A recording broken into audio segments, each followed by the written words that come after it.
হাতের মুঠের মধ্যে সূরা ফাতিহা 3 বার পাঠ করে ফু দিলে কি হয়, কি লাভ হয়। এই যে ডান হাত রয়েছে, ঠিক আছে, এই ডান হাতটা এভাবে আমরা মোট করব, ঠিক আছে। আমলটি করার আগে আমাদেরকে এভাবে মোট করতে হবে। তো মোট করার পরে আমাদেরকে প্রথমে যে কাজটি করতে হবে, পবিত্রতার সহিত পবিত্র স্থানে বসে যে কোনো সময় আপনারা এই আমলটি করতে পারবেন। শুধুমাত্র নির্ধারিত কোনো সময় নেই, আপনি যে কোনো সময় এই আমলটি করতে পারবেন। আপনাকে পবিত্রতা অর্জন করে এই আমলটি করতে হবে। প্রথমে 3 বার ইস্তিগফার পাঠ করবেন, আস্তাগফিরুল্লাহ আস্তাগফিরুল্লাহ আস্তাগফিরুল্লাহ। তারপরে 3 বার দুরূদ শরীফ পাঠ করবেন, আল্লাহুম্মা সাল্লি আলা মুহাম্মাদ ওয়া আলা আলি মুহাম্মাদ কামা সাল্লাইতা আলা ইব্রাহিম ওয়া আলা আলি ইব্রাহিম إنك حميد مجيد اللهم بارك على محمد وعلى آل محمد كما باركت على إبراهيم وعلى آل إبراهيم إنك حميد مجيد।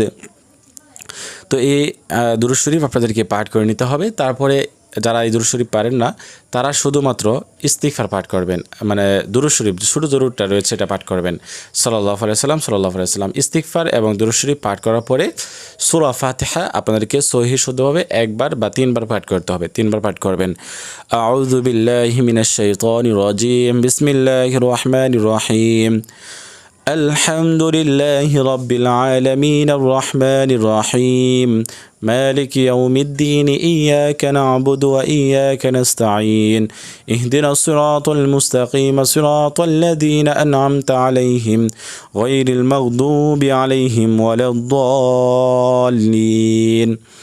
তো এই যে এভাবে আপনারা সূরা ফাতিহা 3 বার তেলাওয়াত করবেন, সকলেই তো পারেন, কিন্তু সহিহ শুদ্ধভাবে পাঠ করার চেষ্টা করবেন। তারপরে কাজ হচ্ছে আপনাকে শেষে 3 বার দুরূদ শরীফ পাঠ করে তারপরে ওই যে মোট করেছেন হাতের, ওই মোটের মধ্যে 3টি ফু দিবেন।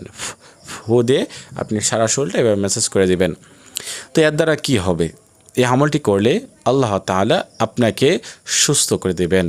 সুবহানাল্লাহ। আপনার শরীরে যদি কোনো ধরনের বাতাস লেগে থাকে, বদ নজর লেগে থাকে, বা আপনি যে কোনো অসুস্থতায় ভুগতেছেন, আপনি ওই স্থানে এভাবে আপনি মালিশ করে দেন, ইনশাআল্লাহ আল্লাহ তাআলার রহমতে আপনি সুস্থ হয়ে যাবেন। আল্লাহ তাআলা আপনাকে সুস্থতা দান করবেন। সুবহানাল্লাহ। তো এই যে বিশেষ আমলটি আপনাদেরকে শিখিয়ে দিলাম, আপনি যে জায়গাতে আপনার ব্যথা, কানের ব্যথা আপনি এভাবে লাগাই দেন, আপনার মুখে ব্যথা আপনি এভাবে লাগাই দেন, আপনি যে জায়গায় ব্যথা ওই জায়গাতে এয়ারটি মালিশ করে দেন, ইনশাআল্লাহ আল্লাহ তাআলার রহমতে কাজ হবে, যদি আপনারা আল্লাহ তাআলার উপর ইয়াকিন এবং বিশ্বাস রেখে আমলটি করতে পারেন। তো আজকের মতো এই পর্যন্তই। আল্লাহ হাফেজ।